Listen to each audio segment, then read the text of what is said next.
All right, let's go ahead and get started. So I put in the grades for the test on Canvas last night, if you haven't already seen them. If you have any questions kind of about after, like following that test, if you want to go over the test, or if you want to know where you stand or just talk about whatever, let's definitely do that.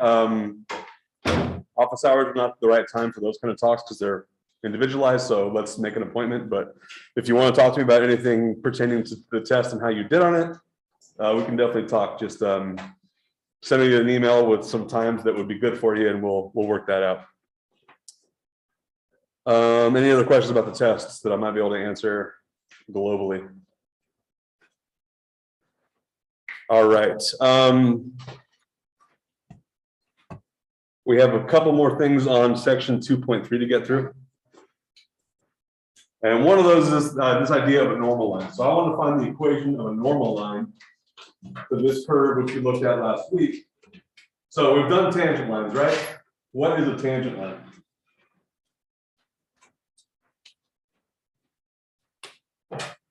So for example, if I draw,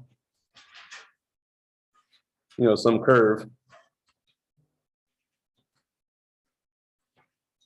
and I want a tangent line to that point, what does that look like? Tangent line just intersects but doesn't pass it just that Right. point. So it touches this curve, but it won't pass through it. That's equivalent to the line touching it there, or just touching it at one point. So that's a tangent line. By definition, what a normal line is this line that goes to the same point and is perpendicular to the tangent line. So that's what we're going to do now. We're going to find the equation of a normal line. So based on the way we've described a normal line, what do I need to do to start getting at this equation? Go ahead. So still need the derivative, right? So what is the derivative of 3 radical x minus x?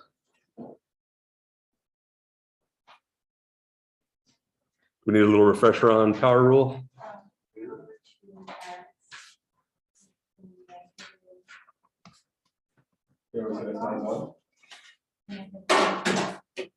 Three over 2 times x to the negative 1/2. How did you get there?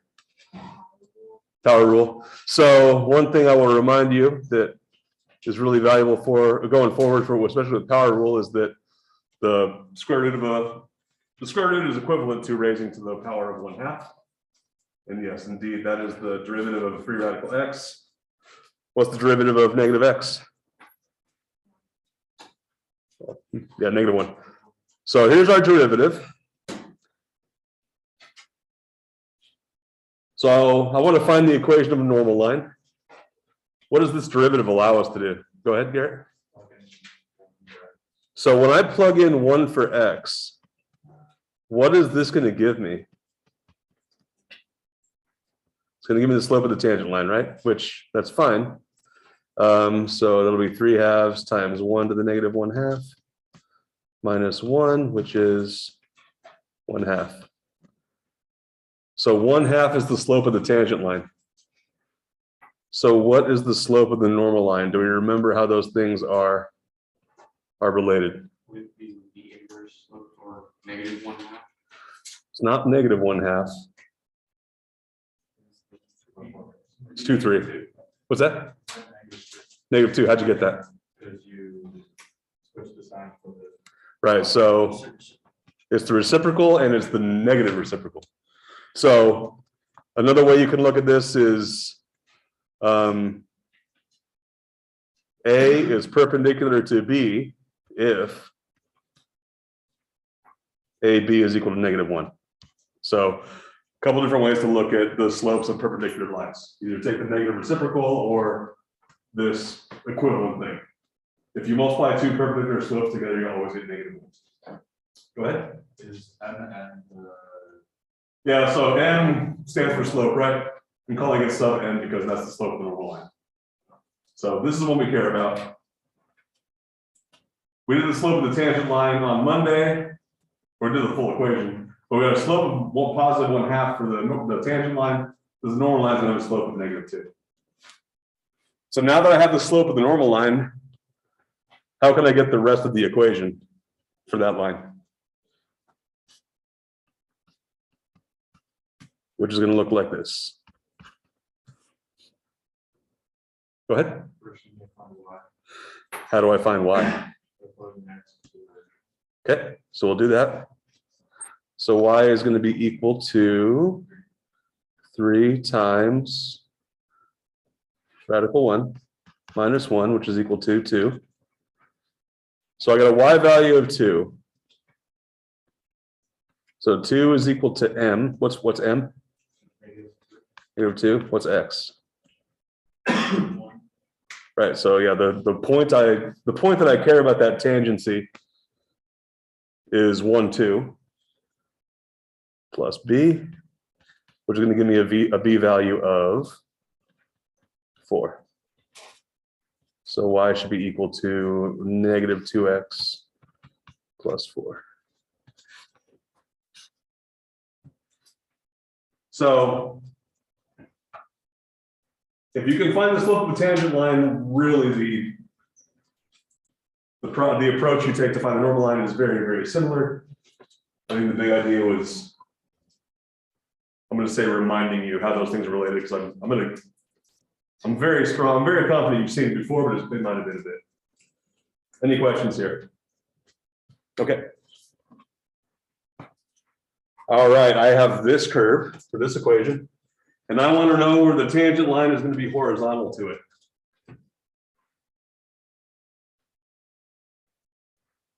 The heck does that mean? Go ahead. Find the point of the vertex, and the vertex is going to be horizontal. So when you say vertex, what kind of A vertex at any point that's basically bouncing off of some value, whether it's like, okay. if there's like at any point where it pretty much has like a positive exponent, Mhm. any like 0 or any value at which a function pretty much goes to a flat line. Okay, so when I hear the word vertex in this context, I was thinking parabola, but it sounds like you're thinking of something a little more general. Well, the thing is, with a parabola, that's just an example, like finding the vertex of just a parent parabola. So those points at which I guess is like you reach the minimums or maximums. Okay. Those are the points at which those tangent lines should be. All right, excellent. So if I were to graph this, we could probably find it. But is there some way? I mean, that's totally true. Everything you said is totally true. Is there another way we could find? So I think you've described graphically, at least, maybe even more than that, basically how to find those places, or kind of how the function behaves when it has a horizontal tangent.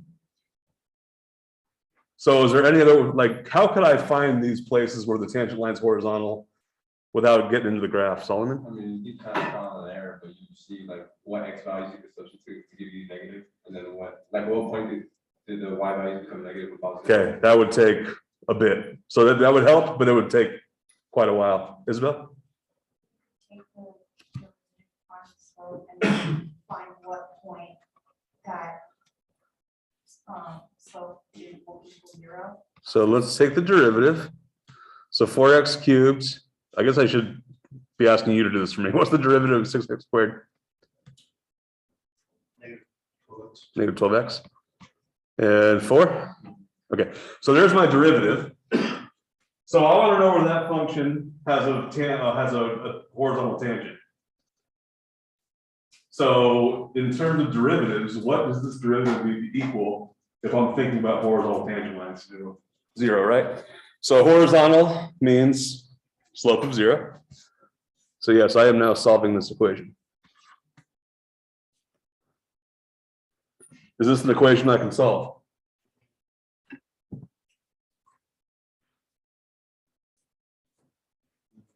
Not beyond that. Try to take down 4x. If I take out a 4x, what's left? X squared minus 3. How do you feel now? Well, now you can separate. You can separate them, right? So I have two things that when I multiply together equal 0, right? Which means if either one of them is equal to 0, I win. So because of that, I can solve these equations. 4x equals 0, x squared minus 3 equals 0, which are much simpler. I'll do this one for you. What solutions do I get from x squared minus 3 equals 0? Plus or minus square root. Yep. X equals plus or minus radical 3.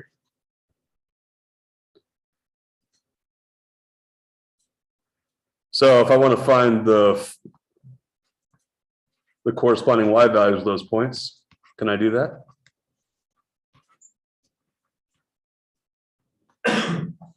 You just plug that X back into the original Y for the. Yes, and that's a good distinction to make. So there can be some confusion about, I have an X value, do I want to know something about Y or do I want something about Y prime? So how do I know in this case, Jezreel said it was Y. Why do I know I need to plug back into Y and not Y prime? Garrett? Because you're asking something about Y. That's kind of what I'm asking. How do I know that I'm asking about Y as opposed to Y prime? I'm trying to find points. So I'm trying to find locations of points rather than rates of change at points. So yes, plugging it back in the original Y. So one of these is 0, 4. This will be 9 minus 18 minus 5. And minus 5 again, right?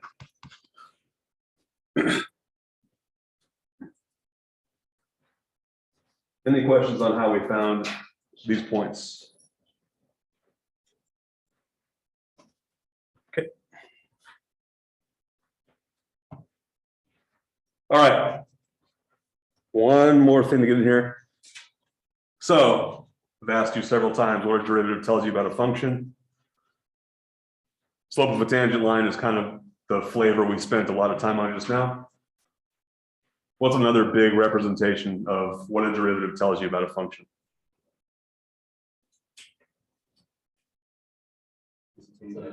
It's the rate of change, right? Rate of change at an instant. So I have this function here, which tells me the position of some object, some particle. I want to know about the velocity of that particle.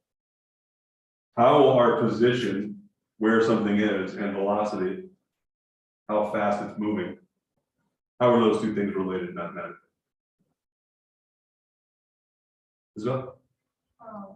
Position over time is. Exactly. So the rate of change of position over, with respect to time, that is the definition of what velocity is. So, and because I have this function, this well-defined function for the position of this particle, I can find this. The velocity of that particle is equal to S prime of t.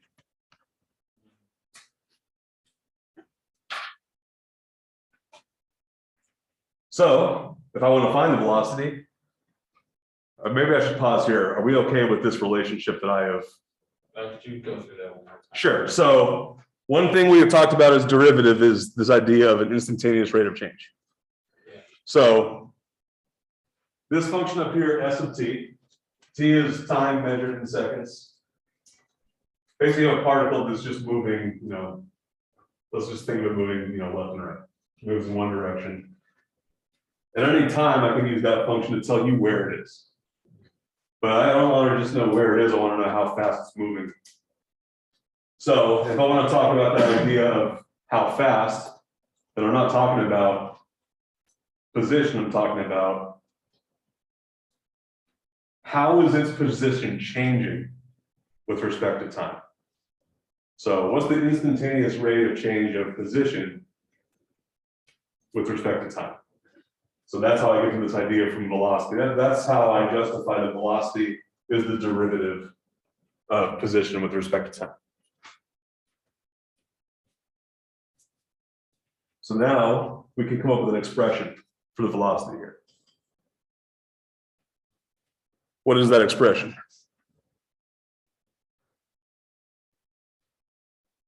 That would be 3t squared minus 12t plus 9. There you go. So from a function that tells us where the particle is at whatever time I want to know, we built this new function that tells me how fast it's moving. What's the velocity at time equals 4 seconds? How do we get there? Okay. Right, so basically what I'm taking here, and we can think of this in two ways, either I'm taking v of 4 or s prime of 4. So basically just using this function to go from general information to specific information. So 48 minus 4, oh, is it just 9?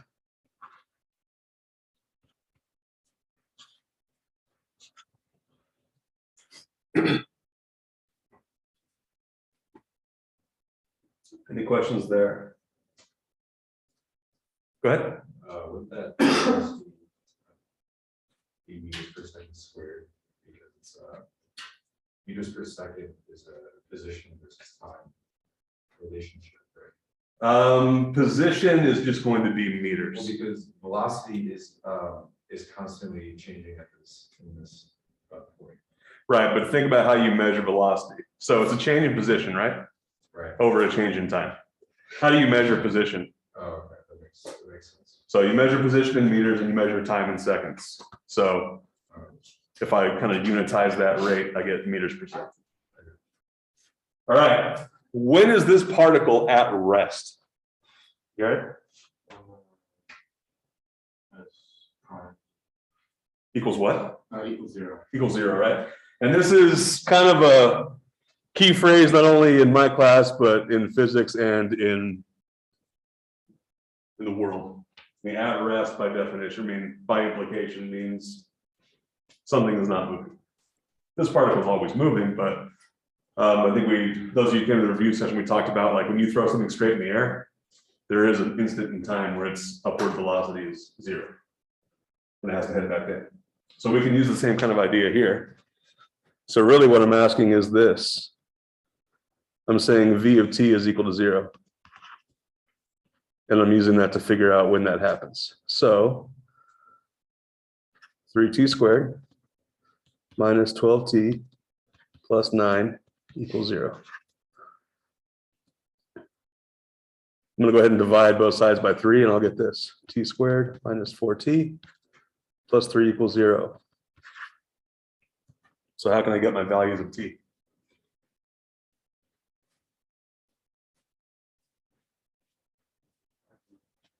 How does that factor?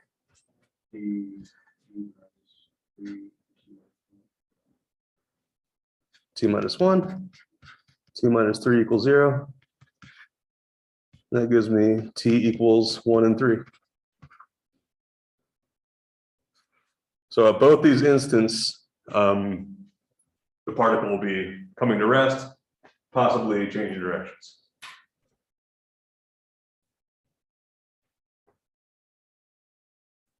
So the big thing I want to focus here is not so much on the calculations. The calculations are important, but the relationships between position and velocity that we're bringing up here.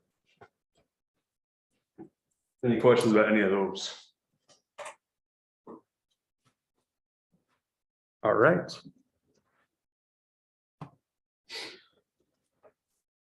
All right. When is the particle moving forward? How would I find that out based on anything that we've just dealt with? There'd be a positive slope. Positive slope. So that's a good way to look at it. If I'm looking for positive slopes, how can I use any of the functions that I have at my disposal to figure that out? So let me just write that down first because that's important. I want a positive slope, or really positive derivative, right?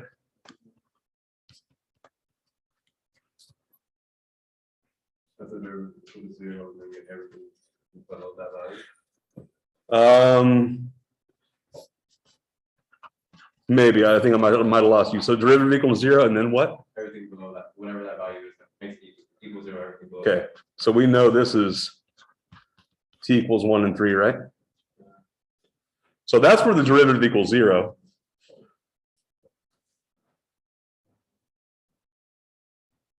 We're not really looking for where the derivative equals 0, Garrett.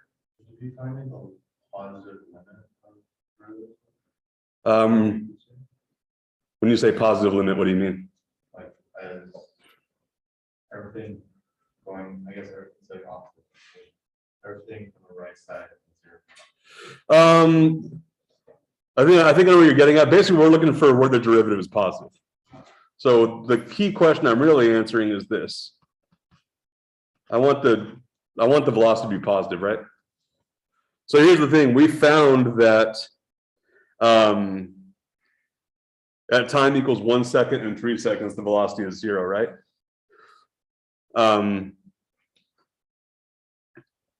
So basically, we know that the velocity is going to be. Let me try to draw a graph to illustrate what I'm thinking here. Would you agree that if I graph the velocity, it's going to be a parabola? I think we have to say that it is. All right, but I guess we're assuming this function is just good. So is it a parabola that opens upward or opens downward? How do you know it's upward? Right, so I think the derivative was 3t squared or something, right?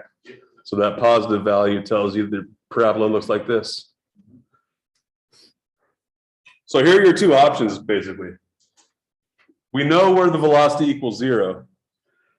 So the particle's either moving forward between those times or everywhere or every other time. Who thinks it's between those two times? Who thinks it's on the outsides of those times? Does it make sense from the graph why that has to be the case? Oh, I was kind of thinking in terms of still the t to the third. Why that would make sense, but Oh, so it can have a negative position and still have a positive slope, still have a positive velocity. So I'm kind of glad they came up because if I'm asking when it's moving forward, I'm really asking something about the velocity. So you could have something with a negative position, like you could have a rocket underwater. If you call the surface of the water position 0, it'll have a negative position and an upward velocity. but isn't that still technically moving forward? Because it's still right. That's my point. Yeah. Is that but that's why you can't look at the definition of S of t and figure out how when it's moving forward. Because like if I told you, let's say, all right, when time equals 5 seconds, the position is 5 meters. Is it moving forward? You don't know enough, right? So I'm just highlighting that the position will not tell you anything about its motion. The position just tells you about where it is. But when you know the points where x is 0, at 1 and 3, or when y is 0, at 1 and 3, then know you. But that's not where the position is 0 at 1 and 3. Oh, that's where the slope is 0. That's where its motion has stopped. That's where it's come to rest. Is it clear how those two things are different? Yes. Okay, cool. So if this graph up here is v of t, so y-axis v of t, x-axis t, and these 2 points are, where are you? That's t equals 1 and t equals 3. I would say it's moving backwards in between 1 and 3, right? Okay, any more questions about that moving forward idea? You said what's moving backwards? So because the velocity is negative between those 2 points, Okay. yes, that's what, Isabel? That's a good question. Why do we say that parabola for velocity is opening up? Positive t squared. Yes, so the derivative is 3t squared minus 12t plus 9. It all comes with the coefficient of the squared term. So it goes to -3. Yes, it's reflected, or not necessarily reflected over the x-axis, but it is opening down. Good questions. And just to be clear, Yeah. in this case, v of t or y would equal velocity and x or t would equal position. Yes. Okay. Okay, so moving on. I want to find the acceleration now at t equals 4 seconds. What's acceleration mean? Okay. By definition, like in words, what does acceleration mean? Speed. Speeds is. Isabel? It's the rate of change of velocity. Right. It's like the rate of change of the rate of change. Yeah, exactly.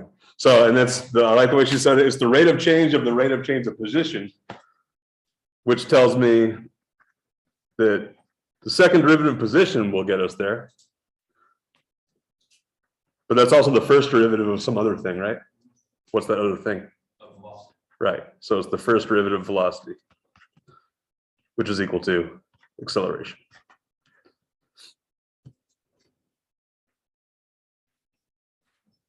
Like under gravity, there's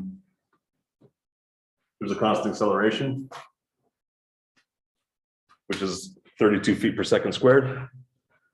So in this case, based on our velocity, what's our acceleration going to be?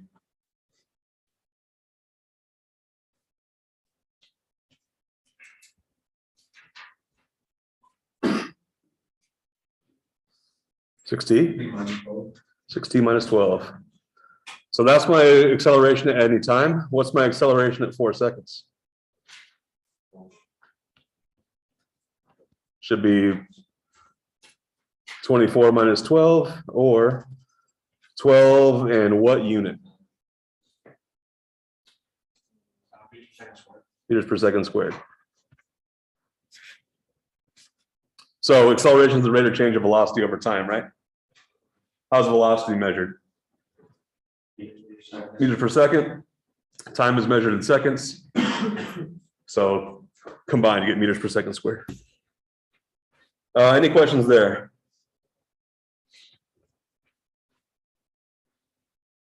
Right.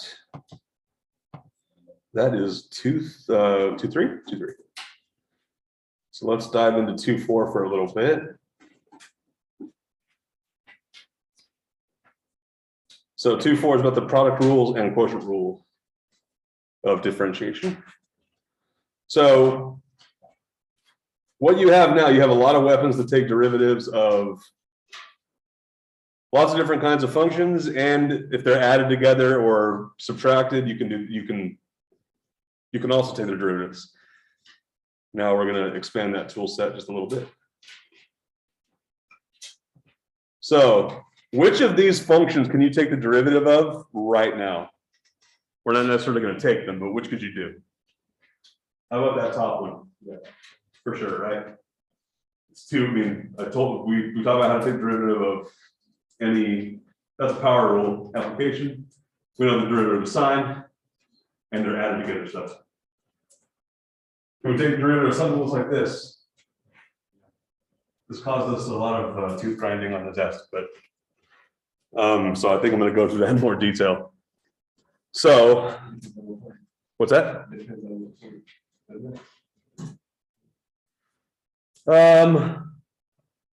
Yeah, it does. So let's assume that I'm going to take the derivative at a point where it exists. How about I take the derivative of g? Take the derivative of all the terms at the top. That's what I saw a lot of on the test, and no. No, That's- you, Can you use the exponent? What do you mean with the exponent rule? Like, it's x to the negative. So basically, you can divide that through by x, and you'll get x squared minus 6x plus 3 over x. And then from there, you can use the power rule to take a derivative. We did an example like this where you had to simplify first before using the power rule. maybe we didn't talk about it enough because I saw a lot of people take the derivative of the numerator, take the derivative of the denominator, and then divide those things. And I'll give you an example of why that doesn't work. What's the derivative of x squared? Or what's the derivative of x?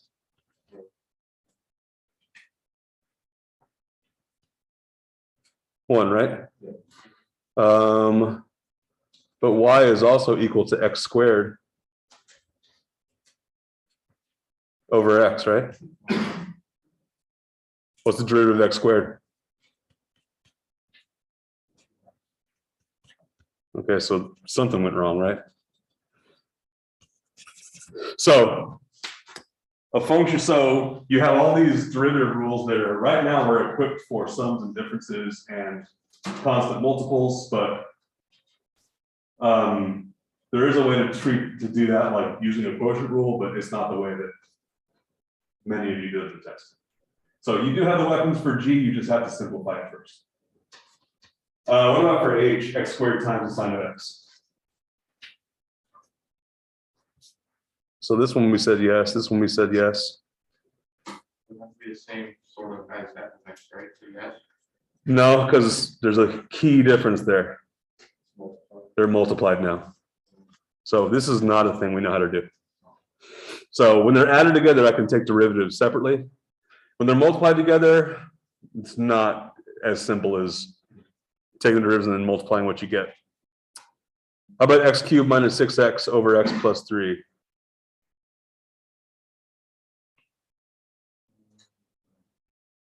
This is another case where you're not ready yet. So that's what we're going to unlock now.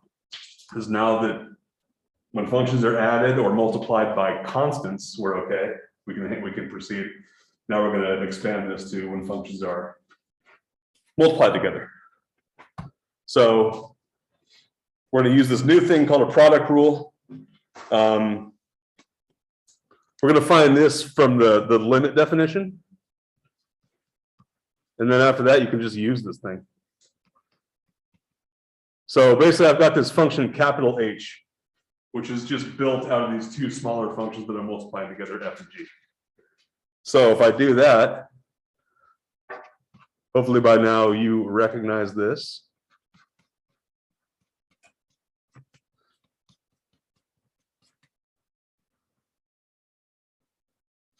So this is just the definition of a derivative, right? So now let's go ahead and substitute the things that I know. Capital H of x plus h is going to be f of x plus h times g of x plus h minus f of x g of x. All of that over h.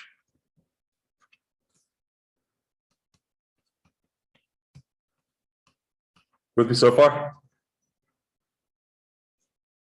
I'm about to do something that you're not immediately going to know why I did it, but all I need you to know at this point is, or all I need you to believe at this step is that it's legal. So I'm going to do this. I'm going to bring in this new thing. So I still have f of x plus h, g of x plus h, minus f of x plus h, g of x, plus f of x plus h, g of x. I did not budget well enough. Minus f of x, g of x, all over h. Is what I did okay? Not, does it make sense why I did it? That's not going to happen until a couple more steps. But do you believe that I'm allowed to do that? Why am I allowed to do that? No. Is that's similar to the difference of squares? Kind of. Why does it remind you of that? Because it has the same thing where those two in the middle cancel out. Right, so all I did here was add 0 to this, right? I brought up this new thing that seems mysterious, and then I subtracted it out immediately, right? So I am allowed to do this. So let's try to make it clear why that's desirable. So from here, I'm going to start breaking things up. I'm gonna factor out of these first two terms f of x plus h times g of x plus h minus g of x all over h. And then added to that is this other thing. I'm gonna factor out a g of x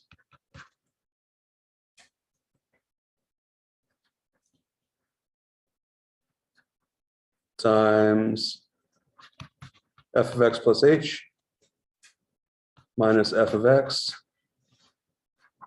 And one thing I meant to do is this.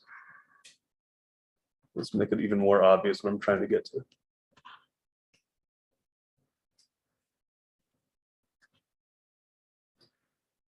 Do any of those smaller pieces in there look familiar to you?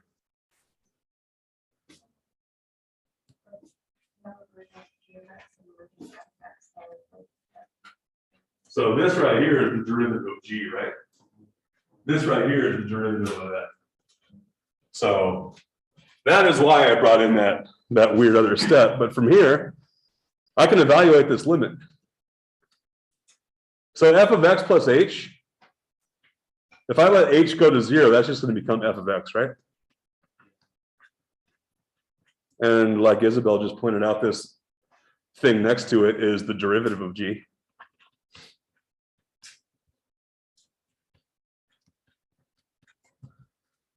And for the same reason, that is the derivative of f. So this is how we take the derivative of functions that are products of two other functions. It's one function times the derivative of the other, plus the other function times the derivative of the first. So now that we have this, we can use it. Opens up a lot more doors to you. Any questions about how we got here?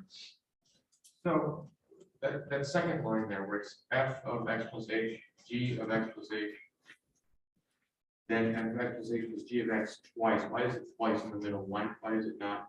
F of x plus h? Because if I just put it in once, then I've cheated. I have changed things. But So- then that was, why is it not also the second one, g of x plus h times f of x instead?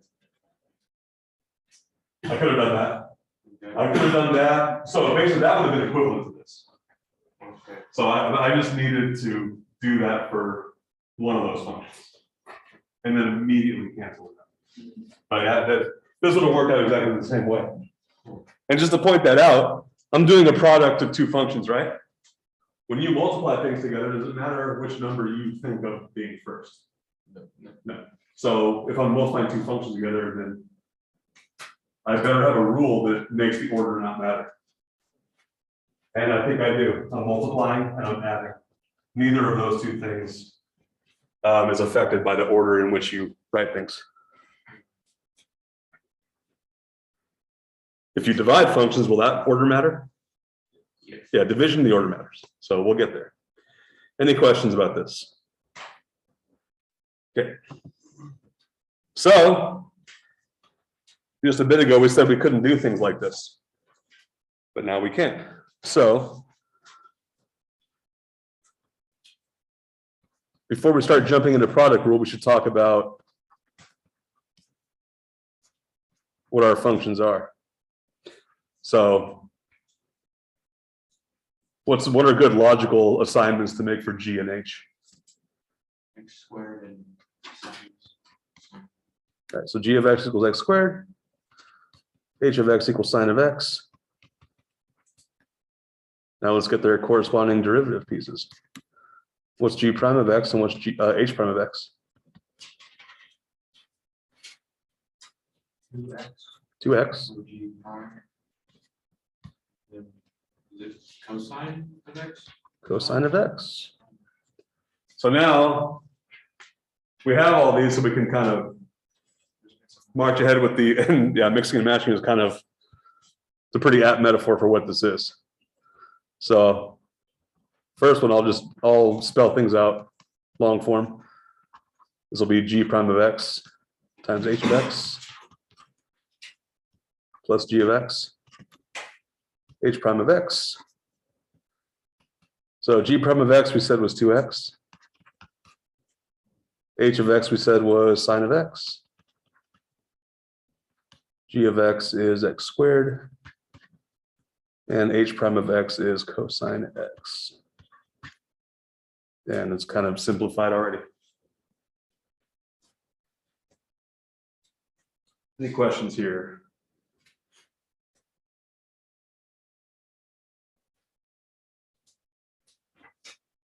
Okay. How about this thing? First of all, is there a way for me to take the derivative of that without using the product rule?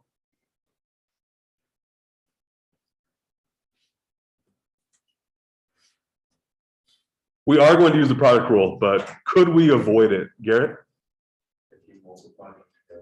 Yeah, if we just extend that all out, we could. So that's one thing I want to highlight. The product rule is a thing that. So here's the thing: if there are 8 ways to take a derivative of a function, they all better get to the same place. So, as long as you're doing it in a valid way.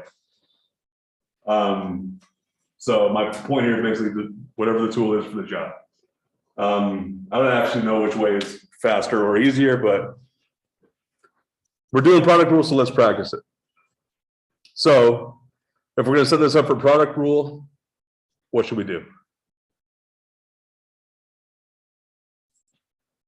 Or what would you like to do? F of x would equal 2x cubed plus 7, and g of x would be x minus 5 square root x.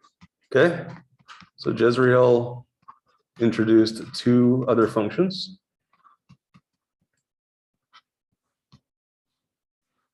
So how was the function that I gave you related to f and g? H of x equals f of x, g of x. Yep, so got a product. Where do we want to go from here? Need a derivative of f of x and g of x. I do, so It would be 6x squared.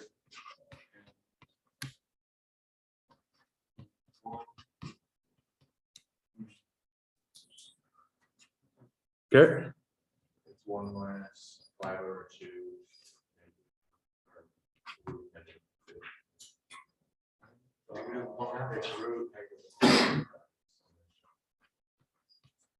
So square root's difficult, right? Why square root cause us the most problem? Because it's, Not just Garrett, I know it was all of you. But why? it's the, it's 1/2 squared, sorry, to the, Right, so I told you all the other powers, black and white, right? This one's not really written out. So that derivative by product or power rule is 1/2 x to the 1/2 minus 1. So yeah, I agree with the derivative, just kind of pointing out how we got there. At some point, many of you, if not all of you, will memorize what the derivative squared of x is. I don't think any of you are there yet, nor should you be. So got these things here. What can I do with these?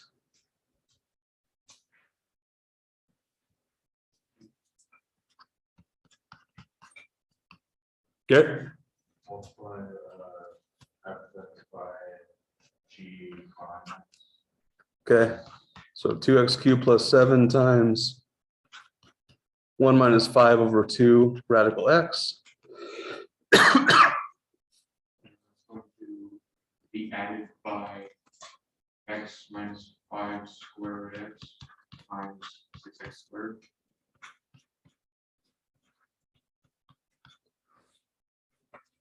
I'm happy with that. I'm going to leave it in that form because I think it makes it more clear what had to happen to make that happen. What's that? Just need the next value. Yeah, but that is a good derivative, right? Any questions on how we got there? Okay. Let's talk quotient rule. I'm going to skip the proof for this because it's going to look very similar to the proof for the product rule, but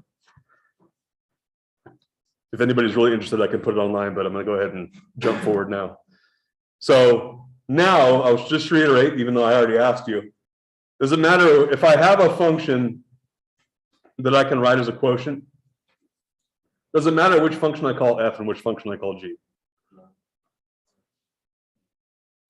So let me be more clear. If I have h of x equals x cubed over sine of x, am I allowed to call, does f of x have to be something or do I have a choice? Well, it has to, and that, for quotient rule, it has to be x cubed. Right, so that's the point I wanted to get to. If you're dividing 3/2 and 2/3 are different numbers. So really matters. And the product rule, like if you flip f and g, as long as you're consistent the whole way through, you're gonna do fine. In this case, you really have to pay attention. So what is the product rule based on this? It's gonna be, oh, sorry, I'm just gonna, f prime of x times g of x minus f of x g prime of x all over g of x squared. Oh, come on. We're almost there.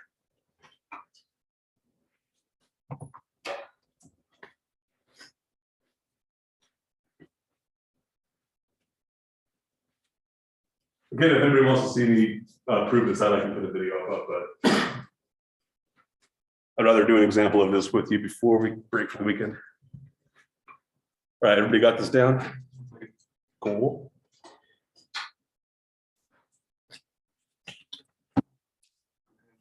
Cool. All right, here is the time we can use it, right? So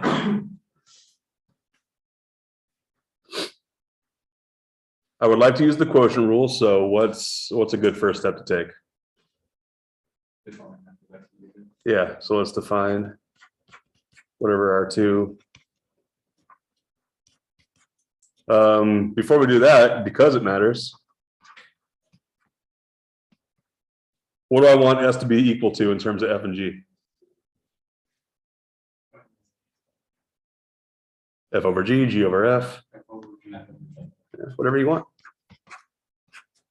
But now that you've said that, F and T has a right answer. F of T has a correct answer, right? What is it? No. I think you're getting ahead of me. Yeah, F of T is 5. I think I know what 0 is going to be. And G of T will be what? Good. And let's get the other pieces from there. What's F prime of T? 0. That is 0. And G prime of T? 3t squared. So now I want to find S prime of T. What is that equal to? 0 over t 3t squared.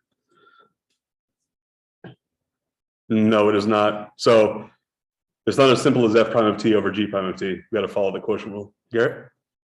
0 times g to the third minus 1. Right. So that's F prime times G minus 5, 3, squared. minus F times G prime T3, t cubed minus 9 squared. Yep. So there's my derivative, right? This is really going to go away. So then my derivative ends up being this: S prime of T is equal to negative 15t squared over t cubed minus 9 squared. So derivative is nice, but what did I really ask for? As a prime of 2. S prime of 2. So S prime of 2 is equal to negative 15 times 2 squared over 2 cubed minus 9 squared. So negative 60 over 1.